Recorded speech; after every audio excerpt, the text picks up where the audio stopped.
Hi, and welcome back to our latest installment. Today, we're going to talk about multiples. 5 years ago, most dentists didn't even know what a multiple is.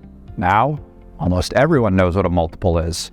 But a lot of practice owners get hyper fixated on this concept, and frankly, I think it becomes a distraction in the overall decision-making process of selling a practice. First, let's do a quick refresher on what a multiple is. For our purposes, a multiple is the ratio of a practice's enterprise value over its earnings. For example, if a practice is valued at $4.2 million and that practice has EBITDA of $700,000, then the multiple is 6. Or I'll say it a little bit differently. If you're a practice owner with $700,000 of EBITDA and you're looking for a 6 times multiple, then the ensuing valuation would be $4.2 million. How are multiples determined? Well, market conditions are a really good place to start. Most buyers will determine the way they value a business based on the capital that's available to them, the cost of that capital, and the return that they're looking to get out of that investment. Over the last several years, both debt and equity capital have been readily available to investors. In this super low interest rate environment, private equity investors have taken advantage of inexpensive debt to help fund higher purchase multiples. The debt markets came to a grinding halt last fall, and since then, lenders have been very, very tight on issuing new credit facilities. Additionally, rising interest rates make the cost of debt capital that much more expensive for investors. This is a factor that will put downward pressure on purchase multiples. As the debt that funds deals becomes more expensive, it gets harder and harder for investors to justify higher valuations due to the increased carrying cost of that debt.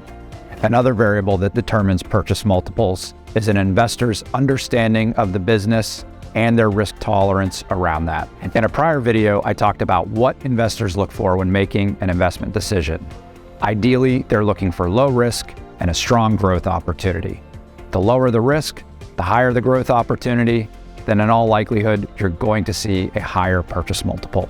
Obviously, the inverse is true. Another factor that impacts multiples is how a buyer perceives its own exit opportunities and the multiple that it believes it will be valued at when it goes to sell. This relationship between the entry multiple and the exit multiple is a really important one to understand, and it's a key assumption that buyers make when making their investment decisions. For example, if a DSO believes it is going to be valued at 12 times EBITDA, that it may be reluctant to go invest into a bunch of dental practices at 10 times EBITDA.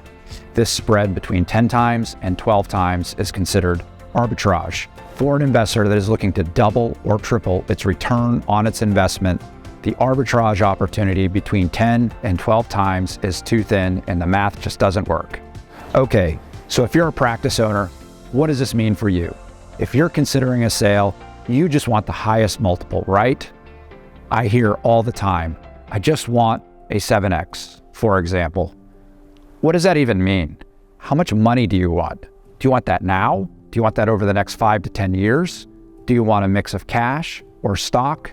The structure matters. Just focusing on the multiple alone loses sight of the bigger picture. Here's the thing, practice valuations can be structured 1,000 different ways.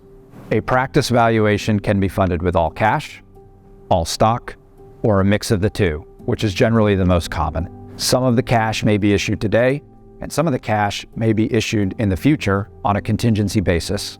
In many cases, there may be future proceeds outstanding that the seller may think they'll receive, but they will actually never receive. Also, many valuations impute future earnings potential in the overall structure. This makes the multiple today look higher than it really is. I would suggest to you that as importantly, if not more importantly than the multiple, is the overall transaction structure, the stability, and the future economic upside that you will have in the partner you're selecting in a transaction. Let's walk through 3 examples to illustrate what I'm talking about. Valuation number 1 has EBITDA of $500,000, a multiple of 7, and an ensuing valuation of $3.5 million. To just keep the structure super simple for purposes of this discussion, the cash the doctor receives today is $2.1 million, and the cash they get out of their future retained equity over the next 5 years is $2.5 million.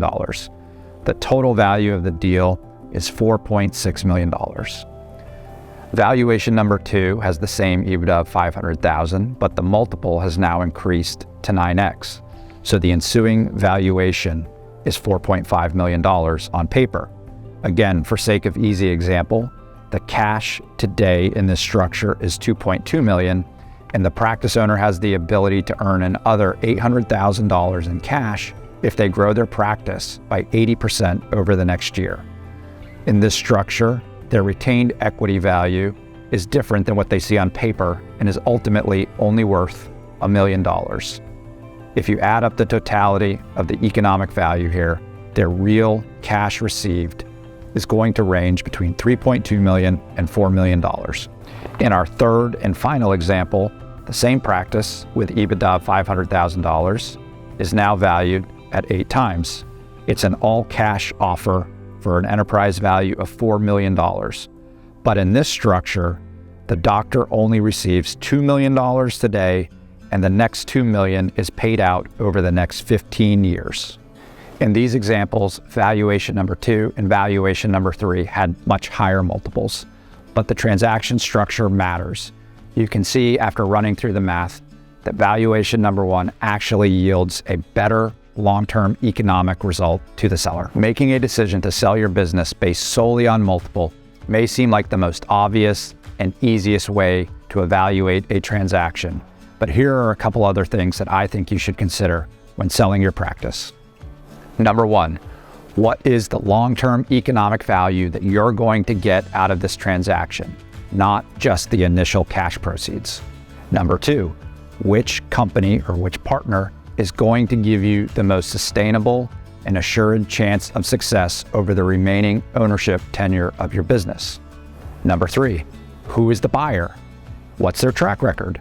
Are they going to follow through with what they tell you they're going to do, both tangibly and intangibly? Number 4, which buyer can add the most value to your business, both in terms of new revenue growth, cost reductions, or new growth opportunities? Number 5, which buyer is going to give you the best ongoing income opportunities? Oftentimes, sellers are so focused on the upfront economics and the transaction itself that they don't consider the amount of annual income that they'll have going forward. And lastly, number 6, which partner is going to allow you to maintain your business just as you've done since its inception? We are living in a complicated market. I have seen a lot of crazy numbers flashed around over the last couple of years. If you are considering selling your practice, think through what's important to you, not just the multiple.